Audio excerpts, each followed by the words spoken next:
My name's Emma, and my husband is Jack. We have a 20-year-old son, Lamb, who's away at college right now. We've been scrimping and saving for years to keep him there, cutting corners, skipping vacations, you name it. Also, he could have a shot at something bigger. We live in the house my grandmother left us when she moved into a nursing home. It's large and comfortable, but nothing fancy. It just feels like home. Jack works at the local hardware store, and I manage the front desk at a doctor's office. We make do, living the simple life, and that's just fine by us. It was a Thursday afternoon, the sun hanging just right, making you think about calling it a day early.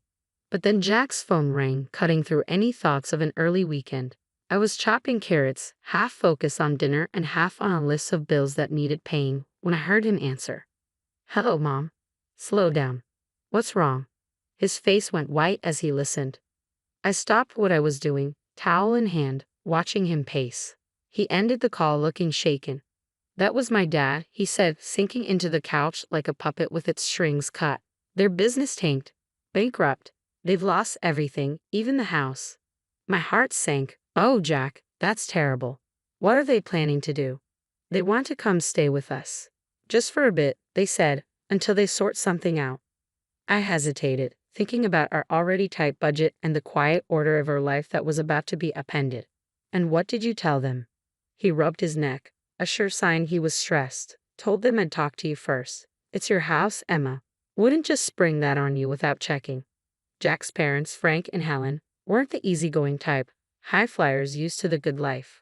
Our simple setup was miles from what they were accustomed to. "You know how they are, Jack. This house, it isn't their style." I know. He looked uneasy. "But they're my folks, Em. They're stuck." I thought about all the times they visited, noses turned up at our modest living. It was clear they'd be like fish out of water here. But then, picturing them desperate enough to ask for help, my resolve softened. "All right, they can come, but it's temporary, right? Just until they're back on their feet." Jack picked up his phone, dialed, and after a short muffled exchange, said, "Mom, Emma and I talked it over. You can stay here for a bit, but just until you find a place." "Got it. We're not running a hotel." I couldn't hear what was said on the other end, but Jack's tight-lipped, "Yes, Mom, we're clear" gave me the gist. He hung up and exhaled long and hard. "They're thankful, Em. They'll be here next week." Last week, Jack told his folks they could stay with us for a bit, and today, they were moving in. I watched from the porch as two huge trucks rolled up our driveway, and I swear my heart sank. Jack was out there directing traffic like some parking lot attendant, trying to keep a smile plastered on his face. Frank was the first to barrel out of the car, a big grin on his face, clapping Jack on the back so hard you'd think he'd won the lottery and not just moved into his son's house. "Emma, darling." Helen swept up to me, all perfumed and peppy, planting a kiss on my cheek that felt more like a branding iron. "You're an angel for letting us invade like this." I forced a smile, my eyes darting to the mountain of stuff they were unloading. "It's no problem, Helen, but is this all of it?" "Oh, this is just the essentials." She waved a dismissive hand as if the pile of furniture and boxes wasn't already swallowing our front yard. "The rest we put in storage." Essentials. I bit my tongue to keep from saying anything rash. If these were essentials, I dreaded to think what they'd left behind. Jack caught my eye, and I could tell he was thinking the same thing. "Let's get this stuff inside then," Jack said, more to himself than anyone else. Frank and Helen directed the movers with the kind of authority that made you think they were moving into a palace, not our modest little home. The movers shuffled past, hauling in armchairs, countless boxes, and would you believe it, a grandfather clock. Who needs a grandfather clock in their temporary home? "Right there, boys. Just set it all there," Frank directed, pointing at various spots around our living room, which was rapidly disappearing under a sea of their belongings. I pulled Jack aside while the movers took a breather. "Jack, this is crazy. They brought enough to furnish a whole house. Where are we going to put all this?" Jack rubbed his temples. I know. I'll talk to them. Okay, let's just get through today." We retreated as the movers continued their work. The whole ground floor was turning into a replica of Frank and Helen's old house, every corner filled, every space taken over. By the time the movers were done, our once cozy living room looked more like a storage unit. Dinner that night was a chaotic affair. We barely found the table under all the clutter. Frank and Helen seemed oblivious to the mess, chatting away about their journey here. Emma, you really should try this wine, Frank said, popping open a bottle of something French and probably more expensive than our entire grocery budget for the week. We're so grateful to you both, Helen chimed in, her voice sugary enough to give you cavities. It's just till we find our feet. Yeah, about that, Jack started, clearing his throat. We need to talk about some ground rules. Space is tight and… Oh, don't worry about it, son, Frank waved him off. We'll manage just fine, won't we, dear? He smiled at Helen, who nodded enthusiastically. I glanced around at our cluttered space, the piles of boxes and the fancy ornaments that crowded out our simple decorations. Managed just fine? I wasn't so sure about that. Living with Frank and Helen had been an adjustment, to put it mildly. A few days had passed since they moved in, and just when I thought we'd settled into some sort of routine, the kitchen became the new battleground. It was a Tuesday evening, and I was preparing dinner as usual, something simple and hearty, spaghetti with homemade tomato sauce. As I stirred the pot, Helen walked into the kitchen, her nose wrinkling as if she'd just walked into a barn. "What's that smell?" she asked, her tone dripping with disdain. "It's dinner," I replied, trying to keep my voice steady. "Spaghetti night." "Spaghetti," she scoffed, peering over my shoulder. "Where's the meat? The fresh herbs? This is what you feed us." Jack, hearing the commotion, wandered in, drying his hands on a dish towel. "What's the problem?" His mom turned to him with a look that could curdle milk. "The problem, Jack, is that we're expected to eat this," she said, gesturing at the bubbling pot as if it were a cauldron of poison. I took a deep breath, trying to stay calm. "It's what we usually eat. We can't afford steaks and fancy meals every night." Jack stepped between us, his face set in hard lines. "Mom, this is Emma's house, and this is what we eat. If you want something else, you're welcome to cook for yourselves." "Oh, we will?" Helen retorted, her eyes narrowing. "And we expect you to provide the groceries we require. We're not used to living like this." I had had enough. "Look, I'm sorry you're used to different, but this is what we can manage. Our budget doesn't stretch to luxuries." Frank, who had been silent until now, boomed, "Then perhaps you need to reevaluate your budget. We're not animals to be fed on scraps." Jack's jaw clenched. "Dad, that's enough. We're doing the best we can." The room was thick with tension, everyone's shoulders hunched. Finally, Helen huffed, "Fine, tomorrow we'll give you a list of what we eat. You can make sure it's here the next day." True to her word, Helen handed me a list the next day: marbled beef, fresh seafood, organic this, imported that. I looked at the list, my heart sinking. That evening, we sat down with Frank and Helen, the list between us on the kitchen table. "We expect proper meals, steaks, marbled beef, or the finest fish," Frank declared, as if it were the most normal request in the world. Jack and I exchanged shocked looks. "We can't swing that," he said, his voice firm but weary. "That's just not in our budget." The response was swift and harsh. "Lazy, both of you," Helen snapped. "Can't even provide a decent meal." Feeling cornered, I caved to their demands. I started buying only the highest quality products for them while Jack and I got by on fast food to save costs. A month later, the strain was beginning to show. I sat down to crunch the numbers and my heart nearly stopped. Our food expenses had doubled, and Helen's indulgent baths had sent our water bills soaring. Dinner had become a battlefield, but tonight was different. Frank and Helen were luxuriating over marbled steaks and imported fish they'd insisted on buying, while Jack and I sat across from them with our simple pasta, what we could afford. The disparity was more than just on our plates. It was deepening the divide between us. As they savored their extravagant meals, I couldn't hold back any longer. "This has got to stop," I said, my voice heavy with frustration. Helen looked up, fork halfway to her mouth. "What are you talking about now? We can't keep living like this, eating separately and having different meals," I said. "It's ridiculous. From now on, everyone in this house eats the same, and we stick to what we can afford." Frank's laughter was a harsh sound that grated on my nerves. "You expect us to eat that slop." "It's not slop, it's dinner. It's what we eat," I shot back, my patience fraying. The laughter vanished from Frank's face, replaced by a scowl. Helen's tone was sharp and accusing. "How can you be so greedy and lazy? Cooking decent food isn't that hard." They both turned to Jack, their expressions filled with expectation. "You're going to let her talk to us like this in your own house?" That was the last straw. Jack's hand slammed down on the table. making the plates jump. First off, this is Emma's house and you will treat her with respect. The impact of his words hit hard. Helen's eyes filled with tears, her voice quivering. I never expected you to raise your voice at me, your own mother. Frank's anger boiled over. He stood, pointing an accusing finger at Jack. Look at you, henpecked and dancing to her tune. Is this what you've become? I stood my ground, though my heart was pounding. Enough. This conversation is over. From today, no more expensive steaks or fish. We eat the same, all of us. Their looks could have frozen the room. For a moment, no one moved. Then, without a word, Frank and Helen pushed back from the table and left. Jack and I sat back down, the silence hanging heavy between us. He reached for my hand, squeezing it tightly. I'm sorry it had to come to this. I am too, I replied, feeling the weight of the evening settle around us. But it's the right thing. We can't live like this. After the blow-up at dinner, things cooled down, but only on the surface. Frank and Helen were quieter, sure, but there was a coldness to their silence that kept me on edge. I had a feeling Frank and Helen wouldn't accept the new house rules without resistance, and I was right. It started subtly a few days later. I was cleaning up after a lunch of sandwiches when the doorbell rang. I wiped my hands on a towel and headed to the front door, expecting perhaps a package or a neighbor. When I opened it, a delivery guy stood there with a large aromatic bag from a high-end restaurant in town. Delivery for Emma, he said, glancing at his clipboard.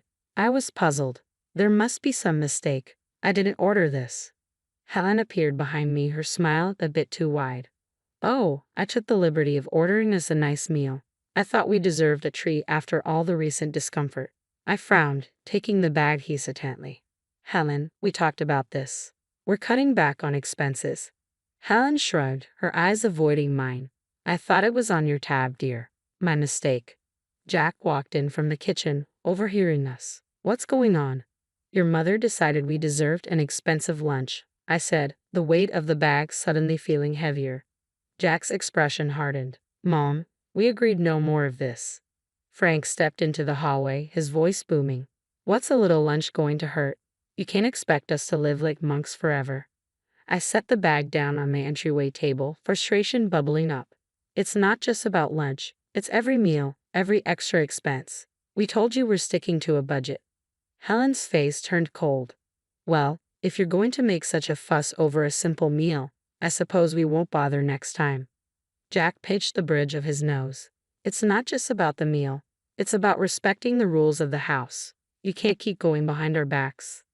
The conversation spiraled in circles until Frank and Helen retreated to their room, leaving the uneaten expensive lunch on the table. Jack and I exchanged a look, a silent agreement that this situation couldn't continue. I'll call the restaurant, explain the situation, and cancel any future orders made without our consent, I said, picking up the phone. Jack nodded, his jaw set. I'll talk to them again. This sneaky stuff has to stop. The uneasy peace was short-lived. After the unauthorized lunch incident, Helen and Frank's simmering discontent was palpable, and the tension in the house was thick enough to cut with a knife. That evening, as I was washing dishes, the calm was shattered once again. Jack had just come in from the yard, looking weary. I was about to ask him about his day when a loud crash from the living room had us both running. We found Frank standing over a broken vase, one of the few decorations we had left. Jack's voice was steady but tinged with frustration.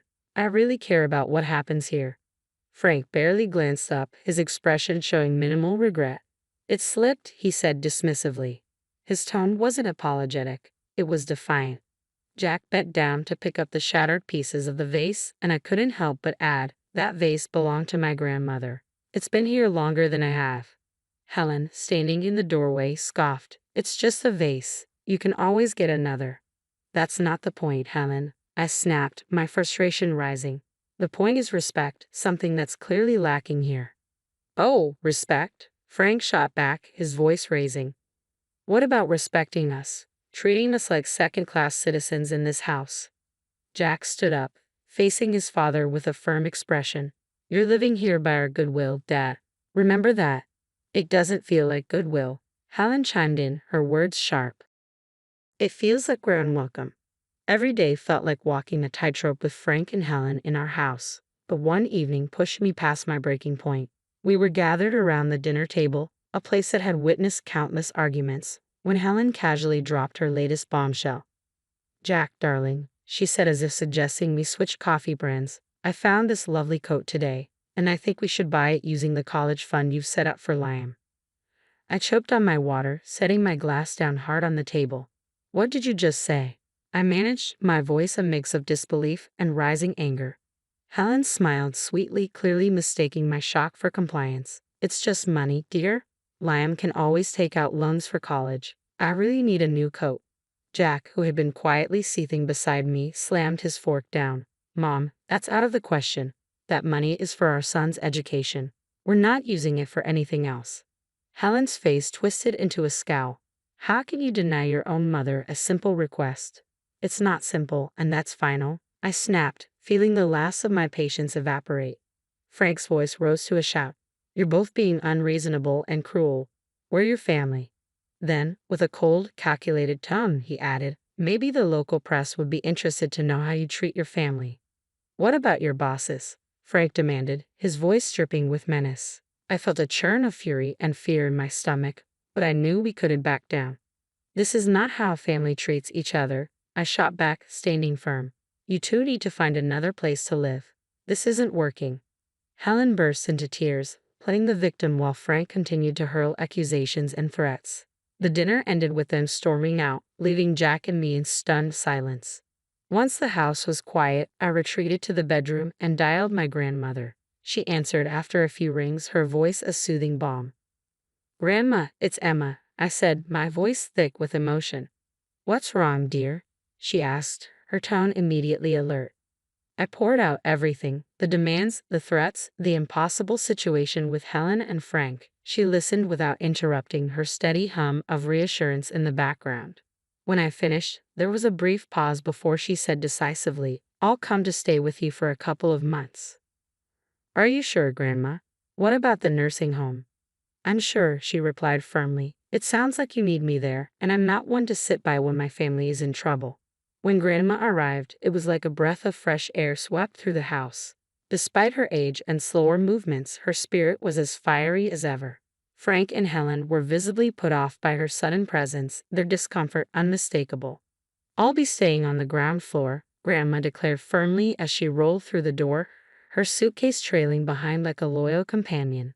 "I expect some things will need to be moved." Frank tried to mask his irritation with a forced smile. "Of course, we'll make you comfortable."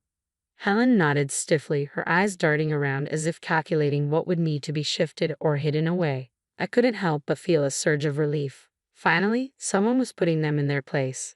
As soon as the movers finished rearranging the furniture, Grandma called a family meeting in the living room.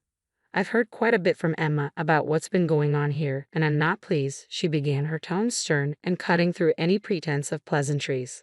Frank opened his mouth to protest, but Grandma raised her hand, silencing him. "I'm not done. This house is still technically mine, and while I've allowed Emma and Jack to live here without rent, that doesn't extend to you too." Helen's face went pale. "You want us to pay rent?" she sputtered. "Yes," Grandma stated flatly. $4,000 a month. "That's outrageous," Frank exclaimed, standing up from his chair. "We can't afford that." "Well, considering the costs you've been racking up here, I'd say you can afford to cut back on your luxuries," Grandma shot back. "But we're family." Helen tried, her voice quivering slightly. "Family doesn't exploit each other," Grandma countered firmly. "Since you've been enjoying a lifestyle beyond your means on my granddaughter's dime, it's time you start contributing." "I think it's only fair," Grandma said firmly. Frank and Helen exchanged glances, their faces betraying their shock as they searched for an escape that wasn't there. "And one more thing," Grandma continued, her tone unyielding. "If you think the rent is too high, you're welcome to find somewhere else to live. If you decide to stay, you'll need to provide daily assistance, helping me get around, preparing meals, and ensuring I'm well cared for." Helen's mouth moved up and down like a fish gasping for air, her earlier bravado completely vanishing. Frank, who had always prided himself on his independence, looked as though he'd been punched in the gut. "Think it over," Grandma said, her voice softening just a touch. "I'll need your answer by tomorrow morning." As they retreated to their room, presumably to discuss their limited options, Grandma turned to us with a reassuring smile. Don't you worry, kids. We'll sort this mess out. The following morning, Grandma's new rules seemed to have flipped a switch in Frank and Helen. I walked into the kitchen to find them packing their things, a pile of boxes already forming by the door. We've decided to move out, Frank announced, not looking up from the box he was sealing. We found a small apartment. We'll take our things and go. Helen was quieter, busily stuffing items into bags with sharp, quick movements. It's for the best, she muttered almost to herself, but loud enough for me to hear.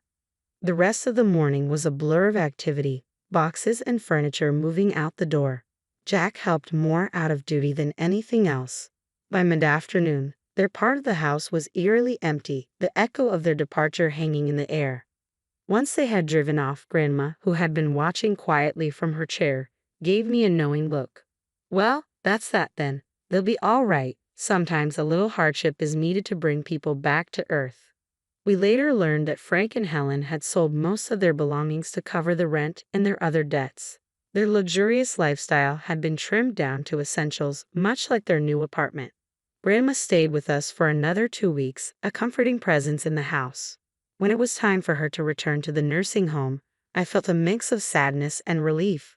Thanks for everything, Grandma. We couldn't have managed without you, I said, driving her back. She waved off my thanks with a chuckle.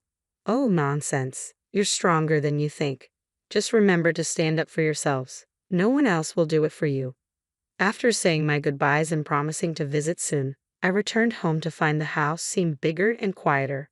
That night, Jack and I sat on the porch, the cool, pleasant evening air racking around us.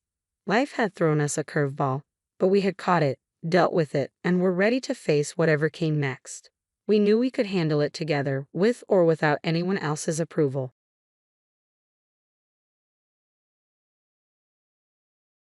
Cutting off financial support was the final straw. It seemed they thought they could say this because I managed to keep things together working multiple jobs, raising 4 children on my own. Then my sister Sarah joined in with my mother. This is what happens when you're uneducated. Don't ever set foot across this threshold again. They both laughed, casting glances my way. When I looked back, I saw my daughters on the verge of tears. I couldn't take it anymore. Fine, but you'll regret it. They both exchanged surprised glances for just a moment. Huh? Then they both smirked, with that dismissive look they always gave me. Do whatever you want. Whether you're here or not, it doesn't matter to us all. Oh, and by the way, I'm actually remarrying someone quite wealthy. When I heard that, I was almost relieved. I took my daughters back into the house and immediately began to instruct them. We'll be leaving a little earlier than planned. You've all done well to hold on for the past 6 months.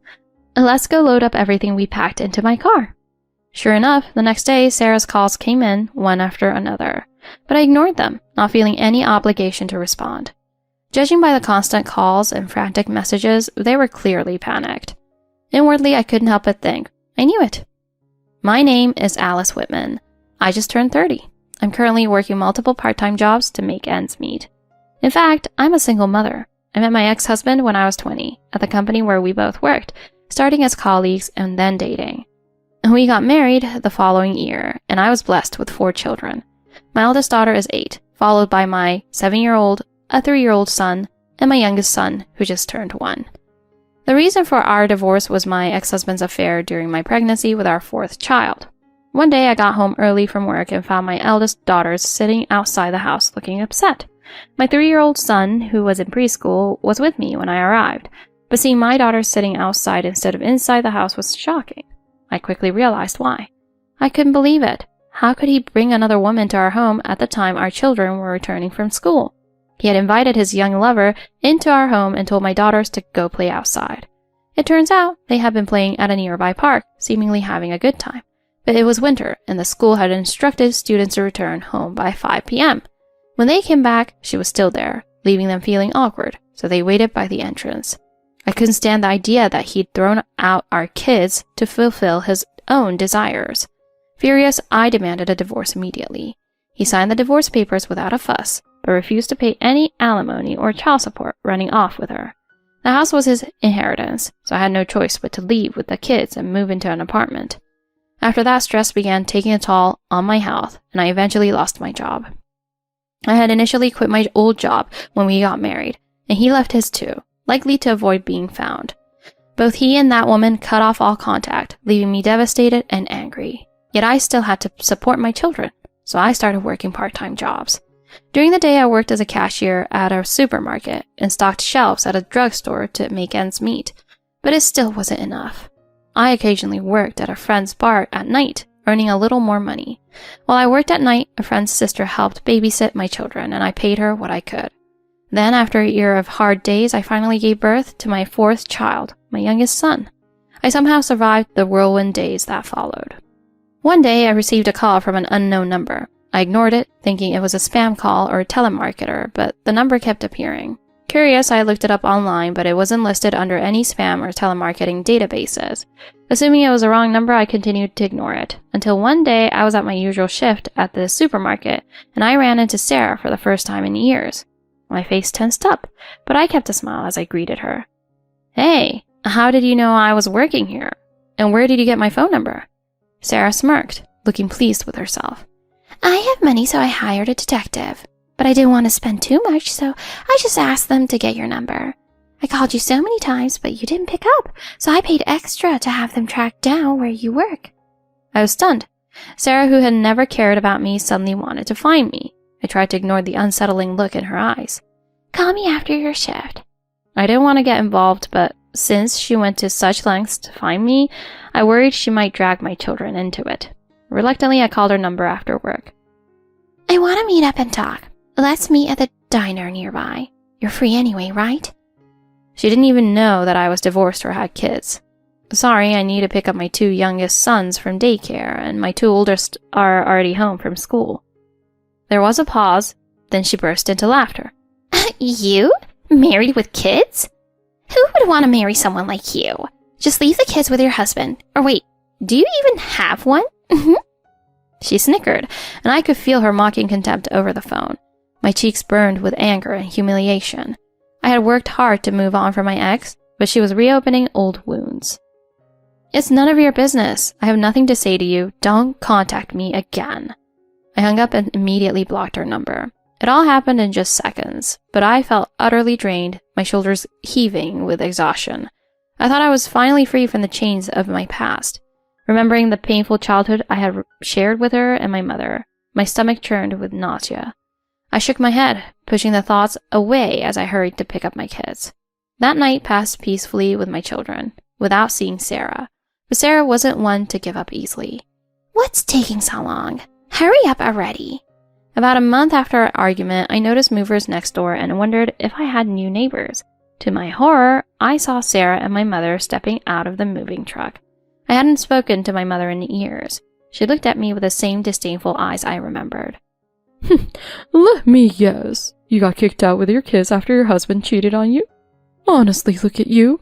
An ugly duckling will always be an ugly duckling. Your kids are no different from you. Never swans. Always just filthy little ducks." My heart pounded faster as I felt a familiar icy chill run down my spine. But I kept my composure and asked why they had moved next door. It turned out that my mother had hired a detective to locate my address. "You ignored our calls and blocked us, so we had to take drastic measures. Mom's health isn't great. She needs a lot of help now. We're sisters after all. It's our responsibility to support her together." I couldn't believe what I was hearing. Why should I, after everything, have to take care of the mother who never cared for me? I felt a wave of anger that made my hands tremble. "When have either of you ever done anything for me?" They looked at me as if I were some ungrateful servant. They acted like family now, expecting me to help after treating me like a burden for so long. When I voiced my frustration, Sarah grabbed my arm and glared at me. "It's your duty. Children are supposed to care for their aging parents. Don't you understand that?" I yanked my arm free and stormed inside, locking the door behind me. They pounded on the door, but I ignored them. My sons looked at me, one anxiously, the other with an innocent smile. I hugged them tightly, promising myself that I would protect them no matter what. After a while, they gave up and went back to their moving tasks. Taking the opportunity, I quickly loaded the kids in the car and drove to daycare. At work, as I changed into my uniform, a colleague, a dear friend from high school, noticed my distress. She was one of the few who knew how badly my family had treated me. I couldn't help but vent my frustration. My mom and sister tracked me down and moved next door, saying I need to take care of my mom. She was outraged. Ignore them! They've treated you horribly for so long. They don't deserve anything from you. Her anger on my behalf gave me a small sense of relief. Back in high school, I had worked multiple jobs just to cover my tuition and barely managed to graduate. I had wanted to go to college, but my mother interfered, and it became impossible. My friend from high school had gone on to college and married into a stable, supportive family. Though we had been separated for a time, she was now my closest friend and a fellow working mom. She had once been a stay-at-home mom, but eventually returned to work part-time for her own fulfillment. Sharing my frustrations with her gave me a brief respite from the overwhelming stress, but that relief didn't last long. When I got home, my mother and sister were waiting outside my door fuming. You should be helping with my care, you know. Exactly, my joints have been aching and I can barely work. You need to start driving me everywhere. I frowned. My mother looked perfectly healthy, so it was obvious she just wanted to make her life easier. Frustrated, I pushed past them and went inside, locking the door. They continued yelling outside, but eventually someone must have called the police, and they were told to leave. The officer, sympathetic to my situation, warned them to stop harassing me. But things didn't end there. Shortly after, my brother-in-law, who had been living with Sarah's family, returned as well. He and Sarah joined forces, belittling me for my lack of a college degree and treating me like an outcast. Moving wasn't an option because of financial restraints, and they constantly ridiculed me as a family disgrace. Sarah's husband even sided with her, laughing at me every chance he got. If I ever spoke up, he'd shout at me to stay in my place. I felt powerless and cornered. My mother, despite being in good health, demanded I drive her to her part-time job twice a week.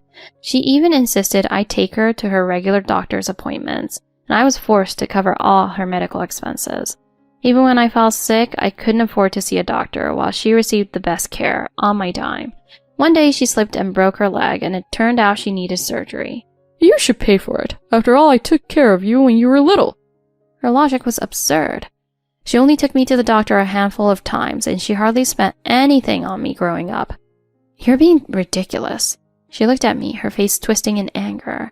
How dare you say that? Do you have any idea what I went through raising you? I felt despair wash over me. While my mother was always comfortable financially, she denied me basic support. Sarah, on the other hand, got the best of everything: a private education, music lessons, and tutoring. My mother rarely even attended events or activities I was involved in. For school activities, she only ever showed up for Sarah. Even for my high school graduation, I had to cover my tuition on my own, barely managing to make it. I had dreamed of going to college, but my mother refused to support me financially. My high school counselor eventually persuaded her to let me attend high school, at the very least. I worked after school to pay my way, trying to keep up with my studies in a demanding environment. Despite the hardship, I graduated with good grades, but my mother never allowed me to pursue higher education. Eventually, I left home and started working, glad to finally be free from her oppressive grip.